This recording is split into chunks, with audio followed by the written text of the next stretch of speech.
Shalom Aleichem. This week is Parasha's Naso. It's the Parasha after Shavuot. It's the biggest Parasha in the Torah, 176 Pesukim. The Vilna Gaon says that because Hashem just gave the Torah, Shavuot, so Hashem is giving us a challenge to learn. The Zohar this week is the biggest Parasha, and the Navi this week is the biggest Parasha. In the Vilna Gaon says that also in Talmud, the biggest Masechta is Masechtas Baba Basra. It also has 176 pages, Dapim. And in Tilim, the biggest Perek in Tilim is Kuf Yutet, which has also 176 Pesukim. So there's some significance to that number of 176, which is the common denominator between Chumash, Talmud, and Navi.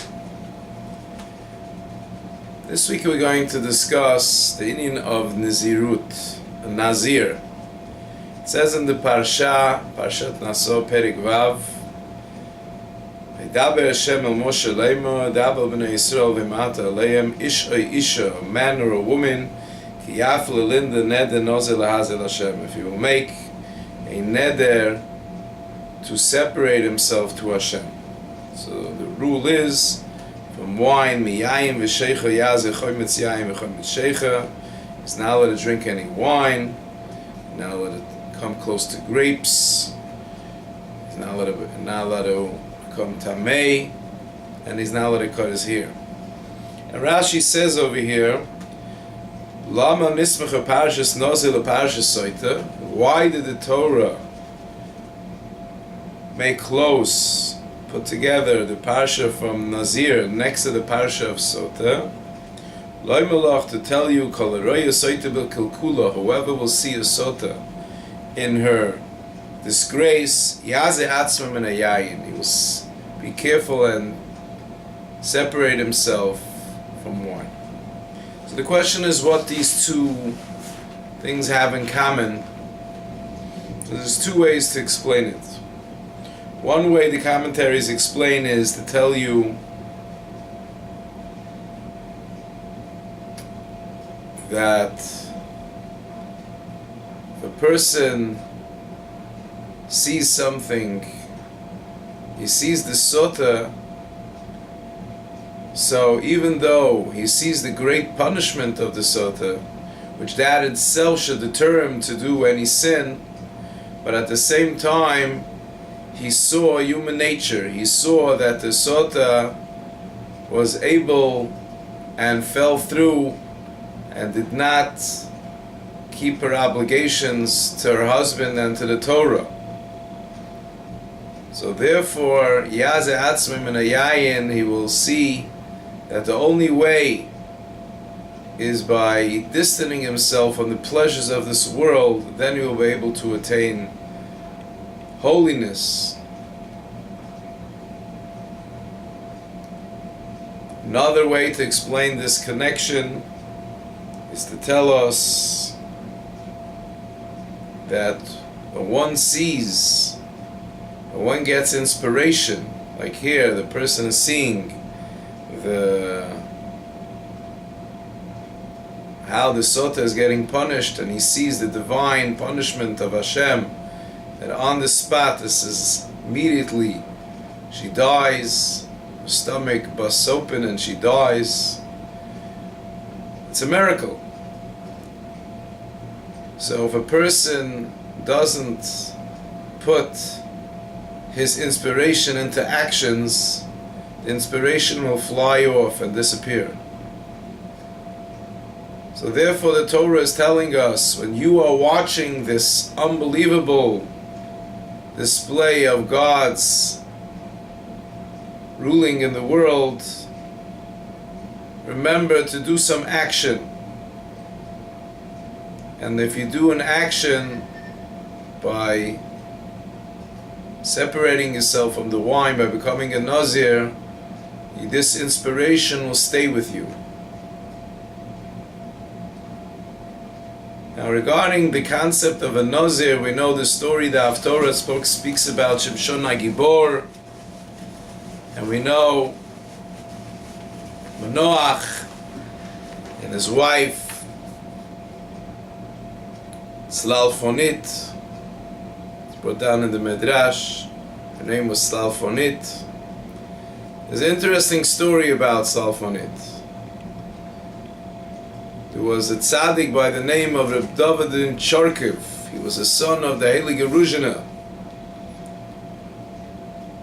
And a person came to him, Rahmanu Litzlan, he had issues with his children, and he wanted a blessing. So he told him, when the next child is born, whatever name is in the Parasha, that's the name you should give. Baby was born, was a girl, was Parshas Naso. If you look at the Parasha, there's a lot of men's names, because it has the Nesiim, the presidents of the Shvatim, they brought their korbanot. But there's no names for ladies, for women in the Parasha. So this person asked his local rabbi, said, please help me out, I need to hear a name. Maybe you could find in this Parasha a name. So finally, he looked in the Haftorah, story of Shimshon and Manoach, and he looked in the Midrash, and the Midrash said that the mother of Shimshon, her name was Slalfonit.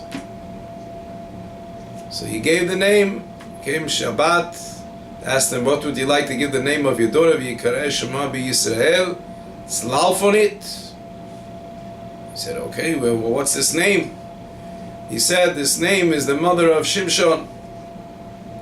So the rabbi looked up and he found that it's brought down in the Sfarim that says that this name, Vizeh, Vizu, and this name protects Min Ruach Ra.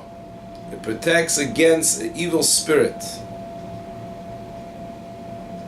And the Koldny Rebbe, Sein Gesund, says over the story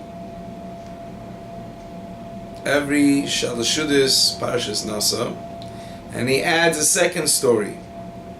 The second story is that Rabbi Yankele was beloved Rabbi from Antwerp, from Belgium, Rabbi Yankele Mishavorsk. His name was Rabbi Yaakov Leiser. He was a very holy man. There's many CDs from him on the Parasha. He used to say stories of Ayin Yaakov on the Gemara. For him, every story was documented and had a misorah. He didn't just say a story unless he verified all the details of the story of the tzaddikim. He was a grandson of the Tzanzerov, the Divrei Chaim, and he wrote a sefer on the Divrei Chaim and his sons. It's called Yid Gimel Orot. But Rabbi Yankele, Shabbos Parashas Naso, usually Friday night, he had a tish, he said the Divrei Torah. He couldn't remember any Divrei Torah that Friday night.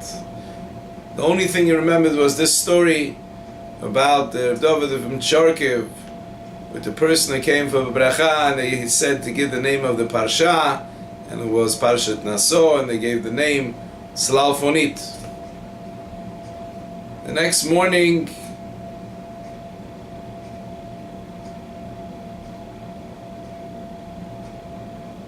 he came running into shul, that is a kala, chatan and kala, that were there for Shabbat in Belgium, and the kala got some kind of infection in her blood, Rahmanu Litzlan, and the doctors are giving up hope. So he took him a split second, Rabbi Yankele, and he said, 1 minute, let's add the name Slalfonit. So they added, by Kriyas HaTorah, they added the name for this kala. They added the name Slalfonit, and By the time Shalashudas came around in the afternoon, they already came back to tell Rabbi Yankala that the Kala Baruch Hashem is feeling better and the danger passed. She's on the way to a complete recovery. And he said that that's why he understood, Rabbi Yankala said, that's why he couldn't remember any Dvar Torah, because Hashem was sending him a sign that he should use this story and use it for practical purposes. And by adding the name Salfonid, they protected from Ruach Ra.